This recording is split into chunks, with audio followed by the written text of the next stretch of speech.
The first thing I felt was the champagne fizzing against my teeth, then the pop of the cork still echoing when his voice sliced through the room like a scalpel. I'm done. I'm leaving you. Starting over without you. The crystal flute in my fist didn't shatter.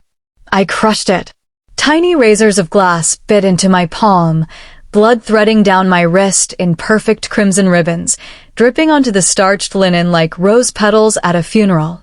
I didn't flinch, because the wound in my chest was already hemorrhaging everything I thought I knew about love, loyalty, and the man I'd slept beside for 28 years. My name is Vivian Harlow, 54. Once the youngest VP of finance at a global shipping conglomerate. Mother to the daughter whose graduation mortarboard was still perched on her curls, her face bleached white as the tablecloth. For 3 decades, I was the woman who balanced 8-figure budgets before breakfast, who could spot a rounding error at 50 paces, who memorized every birthday, every anniversary, every lie. Tonight was supposed to be Eloise's night. The rooftop of the Gilded Heron, panoramic river views, jazz trio, orchids flown in from Hawaii, was my orchestration.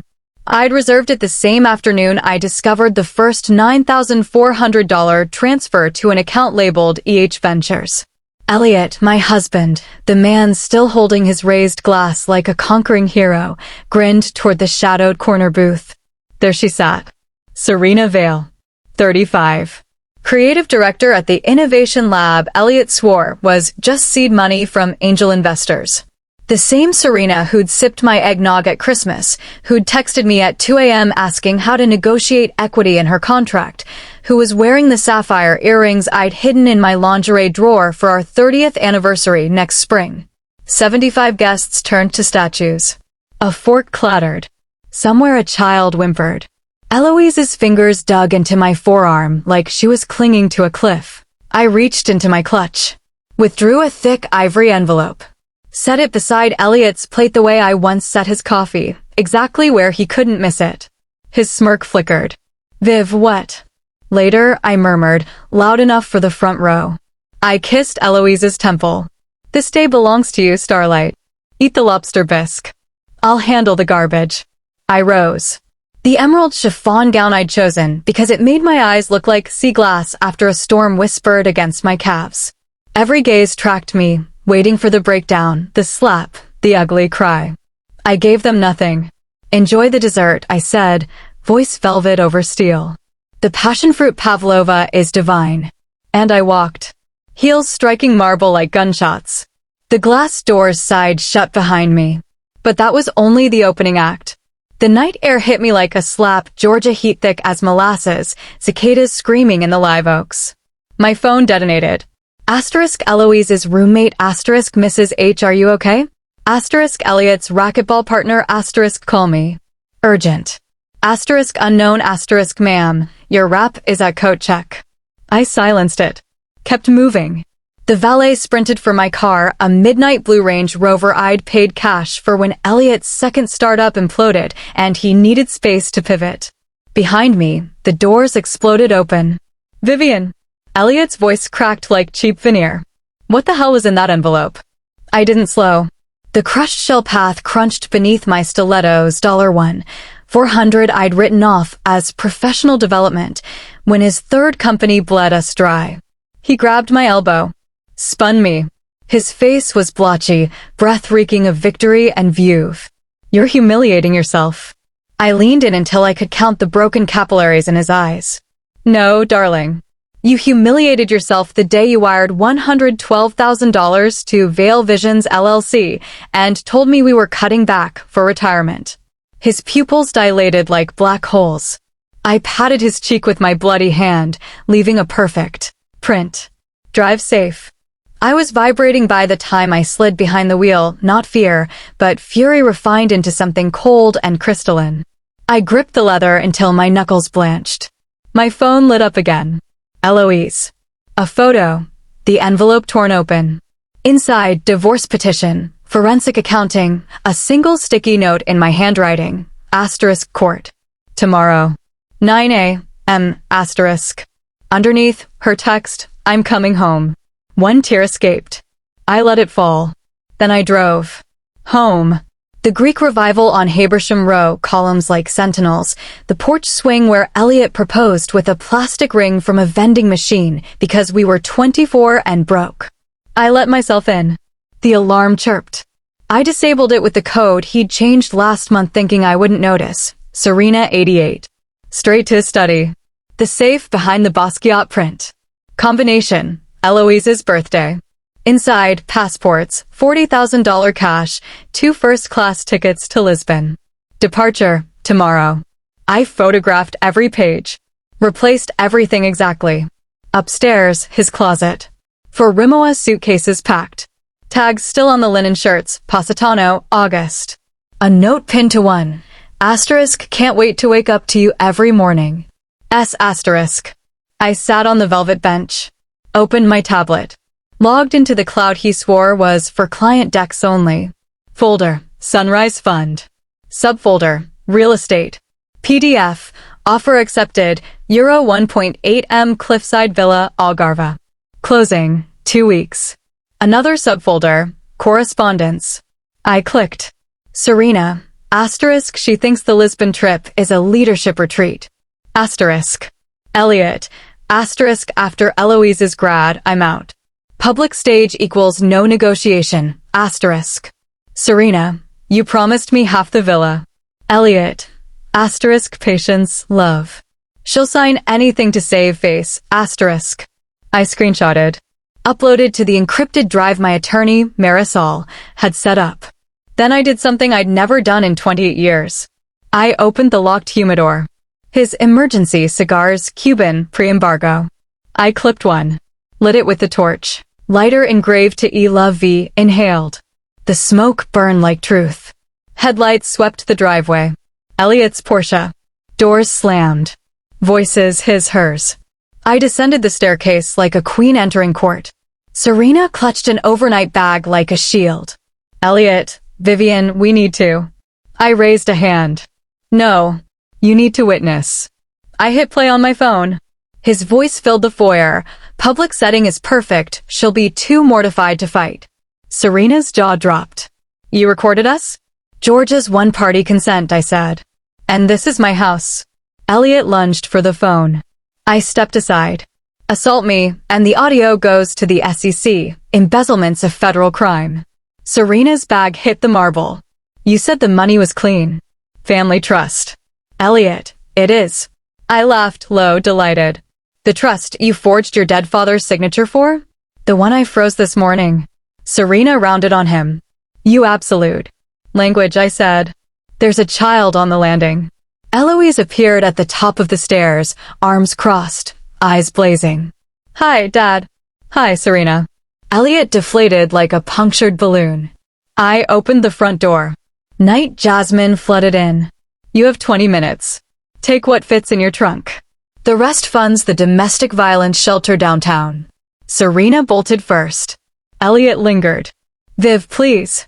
I shut the door. Bolted it. Turned to my daughter. Pack an overnight bag. We're bunking with Aunt Lenora.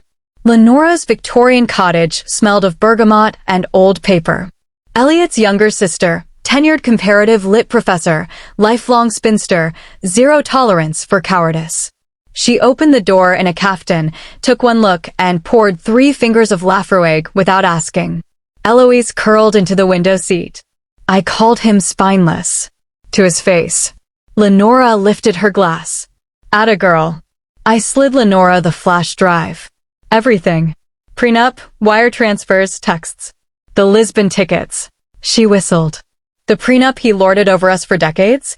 Clause 9. Fidelity breach triggers forfeiture. He violates, he vacates. Lenora grinned like a shark. Karma's a poet. My phone buzzed. Elliot. Voicemail. Speaker. Asterisk, Vivian. The accounts are locked. I can't even buy coffee. This is deranged asterisk. Delete. Eloise, Mom. The villa in Portugal. He used my scholarship fund for the deposit. The room went Arctic. I nodded once. Then he'll repay every euro. With compound interest. 4 days later. Emergency hearing. Judge Delgado, 70, razor sharp, allergic to theatrics.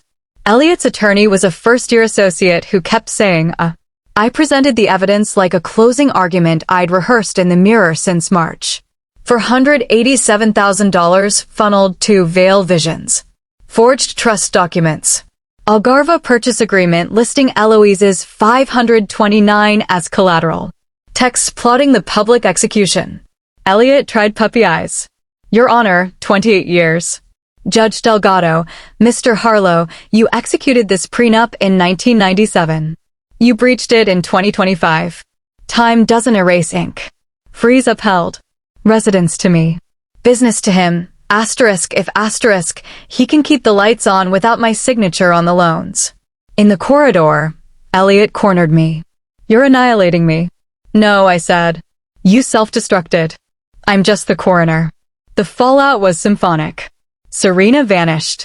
Posted a mirror selfie captioned asterisk, fresh start, 0 dead weight. Asterisk. Elliot's angel investors evaporated when the fraud hit the Journal-Constitution.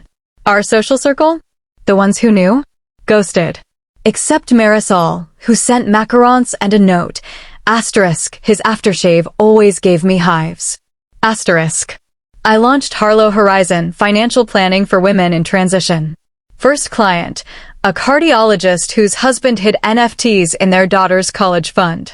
Second, a principal whose partner drained their pension for a yacht. Demand exploded. I leased a loft on Whitaker Street. Hired 2 associates. Spoke at shelters, Rotary clubs, anywhere women gathered with fear in their eyes. Eloise deferred law school 1 semester to help me brand. We painted the office walls the exact shade of sea glass after a storm. Drank cold brew on the porch swing where Elliot once proposed. You know what stings most, she said. He kissed my forehead that morning. Said he was proud. While planning to rob me blind. I squeezed her hand. The best revenge is a life so bright they need sunglasses. Final hearing. What would have been our 29th anniversary? Elliot arrived in a suit that hung like defeat. His lawyer had quit. He was pro-SE. Judge Delgado didn't blink. Prenup enforced. Mrs. Harlow retains primary residence, retirement accounts, 72% of liquid assets. Mr. Harlow retains his business and personal effects. He walked away with $38,000. After fees, enough for a studio above a pawn shop. Outside, he tried once more. Viv, I was terrified. Of aging. Of irrelevance. I studied him. The man who once carried me across campus puddles so my sneakers wouldn't ruin. Who sang our song to Eloise in her crib? Who somewhere decided enough was a prison. You were never irrelevant, I said. You were mine, and you traded it for a mirage. I walked away. Didn't look back. 8 months later. Harlow Horizon has a 6-month wait list. I mentor women fresh from courtrooms, hospital rooms, empty nurseries. Eloise starts Vanderbilt in the fall full scholarship for survivors of financial abuse, her essay titled, One Evening, We're Locking Up. The office smells of eucalyptus and fresh ink. Eloise finds the original envelope, the one from the Gilded Heron. Inside, a Polaroid, me, Elliot, baby Eloise on that swing. On the back, his scrawl, asterisk, to my forever. Begins today. Asterisk. She starts to tear up. I take it, pin it to the corkboard. Beneath, in gold Sharpie, asterisk, Chapter 1, Trust, but Audit. Asterisk. So here I am, 55 in 3 weeks. Lighter than I've been since 24. The house is quieter. The swing creaks in the breeze. Sometimes I sit there with a cigar, asterisk my asterisk cigar now, and watch the river catch fire at sunset. I think of the girl who believed love meant surrender. Who learned surrender without reciprocity is just elegant erosion. Then I think of the woman who walked out of the Gilded Heron with blood on her hands and lightning in her veins. Who forged an empire from the wreckage of a lie. If you're watching this, maybe your own rooftop moment is unfolding. Maybe the envelope is still sealed. Maybe you're holding the shards and wondering if the bleeding ever stops. It does. But first, run the statements. Read the clauses. And never let them author your resurrection. Your turn. In the comments. If your world exploded mid-toast, if the man you built a life with torched it for a younger zip code, would you have smiled or salted the earth? Tell me your story. I read every word. And if you need help finding the money he swore wasn't there, slide into my DMs. First session's on me. This is Vivian Harlow signing off. See you on the other side of your sunrise.